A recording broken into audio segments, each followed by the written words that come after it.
Hi friends, welcome back to ఇది మన channel.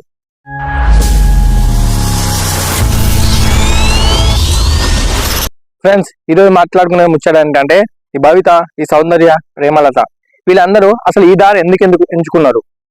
వీళ్ళు అమ్మవారిని ఎందుకు బ్లేమ్ చేయాలనుకున్నారు? అసలు నిజంగా వీళ్ళు చేయాలనుకున్న ఉద్దేశం ఏంటి అనే టాపిక్ గురించి మనం ఇప్పుడు మాట్లాడుకుందాం. ఫస్ట్ గా మన సౌందర్య గురించి మాట్లాడుకుందాం. సౌందర్య ఏం చేసిందంటే 1 year బిఫోర్, మనకి ఇంటర్వ్యూ ఇచ్చిన తర్వాత, ఇంటర్వ్యూ ఇచ్చే ముందు 1 year బిఫోర్ కూడా ఈ స్టోరీ అనేది వాళ్ళ ఊళ్ళో, వాళ్ళ తండాలో నడుస్తుంది ఆల్రెడీ. ఆ తండా వాసులు కూడా ఈమె చెప్పిన విషయాలని నమ్మిరు. సో దేవుడు అనేది వీళ్ళకి ఎక్కడ డౌట్ వచ్చిందంటే, బోనాలు ఎత్తినప్పుడు బోనాలు అనేవి ఊరు శివారు దాటద్దు, ఊర్లోనే బోనాలు నడిపియాలని చెప్పేసి ఊరు వాళ్ళు ఓడడం జరిగింది. సౌందర్య దేవుడు వచ్చినప్పుడు చెప్పింది ఏంటి అంటే లేదు, నాకు ఊరు అవతలే మా పొలం దగ్గర, అంటే వాళ్ళ పొలం దగ్గర ఉన్నటువంటిది ఆ ప్లేస్ లోనే బోనాలు ఎత్తాలి, అక్కడైతే దేవుడు కూర్చుంటది అని చెప్పేసి సౌందర్య చెప్పిన మాటలకి వీళ్ళకు డౌట్ వచ్చి కొన్ని విషయాలు ఆరాధియగా అప్పుడు వాళ్ళకు ఒక డౌట్ అనేది రావడం జరిగింది. సో బోనాలు ఎత్తే రాక కలిసినటువంటి వాళ్ళు ఎందుకు ఈమెకు ఆపోజిట్ గా మారారంటే, ఇంటర్వ్యూలో కూడా మా తండా వాళ్ళు మాకు ఏ సపోర్ట్ చేస్తలేరు, వాళ్ళు ఏ సహాయ సహకారాలు అందిస్తలేరు అనే ఉద్దేశంతో మాట్లాడింది ఆమె. అండ్ ఇంకోటి ఏంటంటే, ఈమె చేసిన పెద్ద మిస్టేక్ ఏంటి అంటే, ఎప్పుడైనా గుర్తుపెట్టుకుంది, మనం ఏదైనా మంచి పని చేయాలంటే నలుగురు కావాలి. అదే ఒక విలేజ్ లో ఉన్నటువంటి పనిని ఏదైనా చేపట్టాలంటే ఊరు పెద్ద మనుషులు అందరూ, ఊరు వాళ్ళందరూ తోడుండాలి.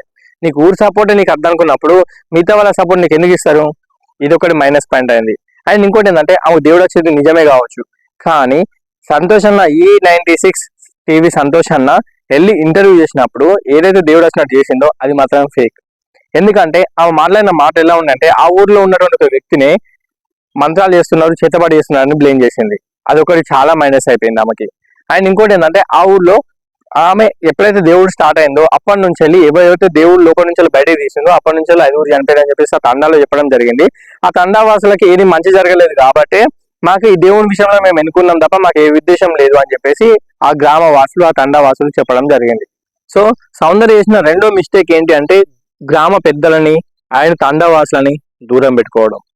ఇక ఆమె చేసిన మరీ కొంచెం పెద్ద విషయం ఏంటంటే, దేవుడు ఇక్కడ ఉన్నాడు, లోపలనే ఉన్నాడు అని చెప్పేసి అన్నప్పుడు గ్రామ పెద్దలందరినీ తీసుకొచ్చి ఎవరైతే భూమిలో ఉన్నటువంటి ఎల్లమ్మ తల్లిని బయట తీయాలంటే కొన్నిటువంటి శక్తులు ఉంటాయి, కొన్ని రకాల తాంత్రిక పూజలు ఉంటాయి, ఆ పూజలన్నీ చేపట్టి ఆ అమ్మని శాంతింపజేసి బయట తీయాల్సిన ఉద్దేశంతో ఉండాలి. కానీ ఏం చేసింది, ఇంకొక ఆమె శివశక్తితో కలిసి ఆమెతోనే అర్థపడత చేసి దేవుడు ఎక్కడ వాళ్ళు వీళ్ళు పెట్టిరా లేకపోతే దేవుడు వచ్చి ఉన్న లెక్క పక్కన పెడితే ఒక జానం లోతులోనే దేవుడు అనేది బయటికి రావడం జరిగింది. అది మళ్ళీ ఈ కాలం నాటి శిల్పమే, వేరే పాతకాలంలో శిల్పం అయితే కాదు, ఈ కాలంలో ఉంది శిల్పమే కాబట్టి ఆ విధంగా ఆమె బయటపడడం జరిగింది.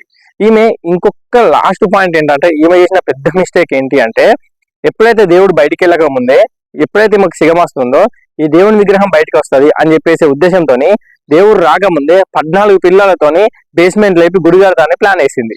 సో ఇది చాలా పెద్ద మిస్టేక్ చేసింది ఆమె. దీనివల్ల ఆ ఊరి పెద్దలకి, ఆ ఊరి తండావాసులకి పెద్ద అనుమానమే వచ్చింది.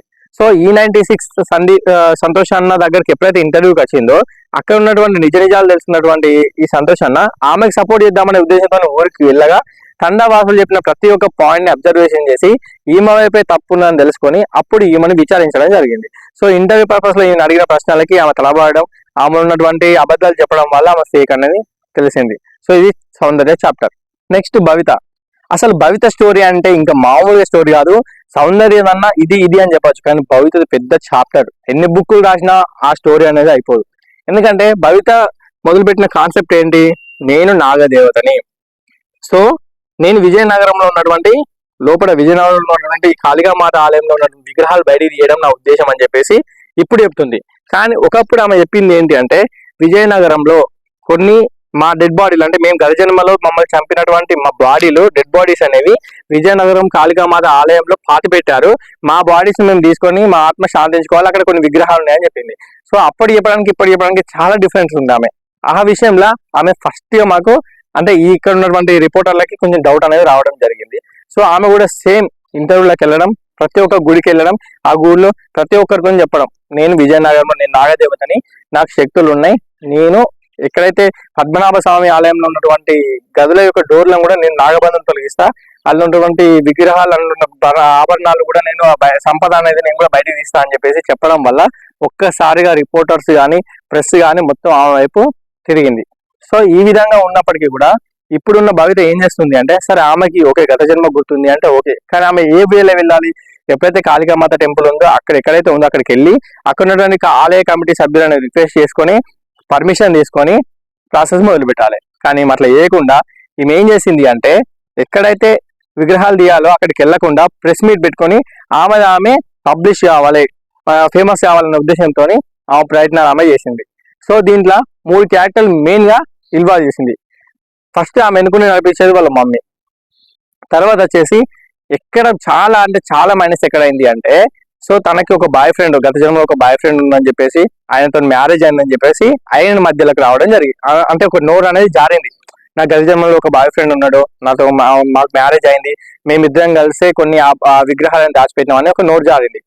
తీరా 6 months గ్యాప్ ఇచ్చిన తర్వాత మళ్ళీ అప్పటిదాకా ఆమె కనవాలి. 6 months తర్వాత ఆమె ఏం చేసింది, నాకు మా వెనక జన్మలో, నా గత జన్మలో ఉన్నటువంటి నా హస్బెండ్ ఎవరైతే ఉన్నారో ఆయన పేరు నాగ కార్తికేయ అని శ్రీనివాస రెడ్డి, గుంటూరులో ఉన్నటువంటి శ్రీనివాస రెడ్డిని తీసుకొని వచ్చి, ఈయన నాకు గత జన్మలో ఉన్నటువంటి మా ఆయన, ఈయన నాగ కార్తికేయ, ఈయనది నేను ఎలా గుర్తుపెట్టినామమ్మా అంటే, ఈయన పాదాల దగ్గర ఒక పుట్టుమచ్చ ఉంటుంది, ఆ పుట్టుమచ్చను ఆధారంగా చేసుకొని కొన్ని గుర్తులు నాకు కనిపించినాయి, ఆయన చూడంగానే నాకు ఎక్కడో చూసిన ఫీలింగ్ కలిగింది.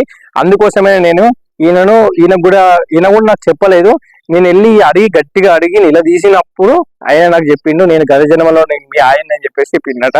సో ఇది మాత్రం మామూలు స్టోరీ కాదు. ఈ స్టోరీకి నిజంగా ఎవరైనా కథ రాసుకొని ఒక మంచి షార్ట్ ఫిలిం తీసుకోవాలనుకున్న వాళ్ళు కానీ, ఒక పెద్ద మూవీ తీసుకోవాలనుకునే వాళ్ళు మాత్రం నీకు ఎక్కడ కూడా కథ దొరకదు. ఈమె దగ్గర కథ ఉంది, ఈ కథ హైలైట్ బ్లాక్ బాస్టర్ కాకపోతే నన్ను అడగండి, ఎందుకంటే అంత మంచి పెద్ద కథ ఇది, అంత ఈజీగా ఉండదు. సో ఎప్పుడైతే నాగ కార్తికేయ ఎంటర్ అయిందో వీళ్ళిద్దరు కలిసి ఇంటర్వ్యూలు ఇవ్వడం స్టార్ట్ చేశారు. సో సేమ్ అది ఇదే కథ, మేము ఇద్దరం కలిసి భూమిలో విగ్రహాలు పాతిపెట్టినాం, మా లక్ష్యం ఒకటే ఆ విగ్రహాలు తీయడము, విగ్రహాలు తీసిన తర్వాత ఎవరి గారు వాళ్ళది, అప్పటిదాకా మాత్రం మా ఉద్దేశం ఒకటే, మా ఉద్యమం ఒకటే అన్నట్టు మొదలు పెట్టారు. సరే ఈయన ఒక టాపిక్ మాట్లాడుకుందాం.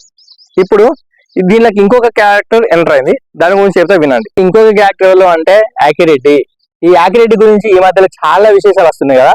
అసలు యాకిరెడ్డి ఎవరు అంటే, యాకిరెడ్డి గారిని ఎందుకు వీళ్ళు అప్రోచ్ అయ్యారంటే, ఈ యాకిరెడ్డి విజయనగరంలో విగ్రహాలు ఉన్నాయి, ఈమె చెప్పింది నిజమే అని చెప్పేసి ఈ అమ్మాయితో చెప్పి, ఈ అమ్మ నువ్వు చెప్పిన విషయం నిజమే, విజయనగరంలో విగ్రహాలు ఉన్నాయి, నాకు కూడా తెలుసు, అర్థమైందని చెప్పేసి ఈమెతో సపోర్ట్ తీసుకొని అప్పుడు ఈయన కూడా ప్రెస్ లోకి రావడం జరిగింది. అయితే వీళ్ళందరి ఉద్దేశం ఒకటే, దీన్ని పెద్ద లాగాల్సిన అవసరమే లేదు. యాకిరెడ్డి కానీ, తర్వాత ఈ శ్రీనివాస రెడ్డి కానీ, తర్వాత ఈ భవిత కానీ, భవితకు తెలియక మాట్లాడుతున్నారు వీళ్ళ మమ్మీ, వీళ్ళందరూ కలిసి చేసే పని ఏంటంటే గుప్త నిధులు తవ్వడం. ఇక్కడ ఎక్కడైనా గుప్త నిధులు ఉన్నాయనుకోండి, దానిపైన నాగబంధం ఉంటుందని చెప్పేసి అంటారు కదా పాతకాలంలో. ఈ గుప్త నిధులకు చుట్టూ నాగపాము సర్పం అనేది కాపలా ఉంటుంది అంటారు కదా. ఈమె నాగదేవత వస్తుంది కాబట్టి, ఈమె గతజన్మలో నాగపాము కాబట్టి అందరితో ఏం చెప్పడం, మా అమ్మాయి నాగబంధం తీస్తుంది, అందుకోసం ఈ విగ్రహాలు ఈ లోపల ఏమైనా ఉంటే ఈ గుప్త నిధులు అవి బ్యాచ్ అయినట్టు ఇదంతా స్టాప్.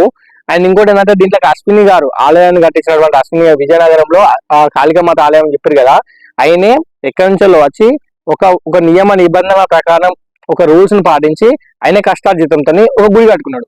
ఆ గుడికి ప్లాన్ వేసారు వీళ్ళు. సో ఆయన దగ్గర ఏ తప్పు లేదు, వీళ్ళ స్టోరీలోనే పెద్ద తప్పు ఉన్నది, వీళ్ళు చేసిన మాటలకు వీళ్ళ బొందలు వీళ్ళే పడ్డారు.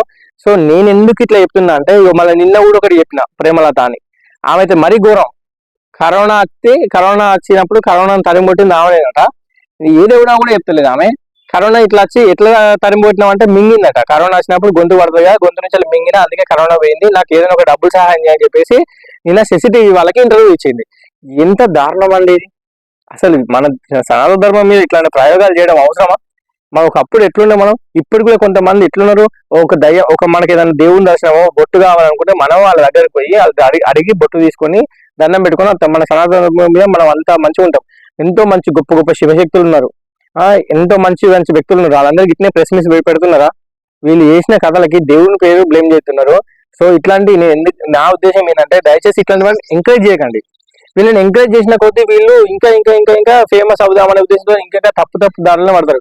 ఎక్కడెక్కడ స్కిప్ చేస్తారు. రిపోర్టర్లకు నేను చెప్పేది ఒకటే అండి, వీళ్ళతో మీరు నిజంగా ఎప్పుడైతే మంచి పని చేస్తున్నారు, ఎక్కడ వాళ్ళని అక్కడ క్లీన్ చేస్తున్నారు కాబట్టి ఇట్లాంటి వాళ్ళు మళ్ళీ రాకుండా మీకు ఇంటర్వ్యూలు ఇచ్చినప్పుడే ముందేలా మీరు ఇంటర్వ్యూ తీసుకోక ముందే వీళ్ళ గురించి మొత్తం తెలుసుకున్న తర్వాత వీళ్ళు ఫేక్ ఆ రియల్ అని చెప్పేసి, ఒక రియల్ అయితే ఇంటర్వ్యూ తీసుకోండి, ఫేక్ అయితే అక్కడికి వదిలిపెట్టండి. ఆ కెమెరా ముందు మాత్రం తీసుకురాకండి, ఎందుకంటే అట్లాంటి వాళ్ళని చూసి ఇంకొక 10 మంది తయారవుతారు. అంతమించి వేరే ఉద్దేశం ఏం లేదు. నా మాటలు కన్నా బాధ కలిగిస్తే నన్ను క్షమించండి.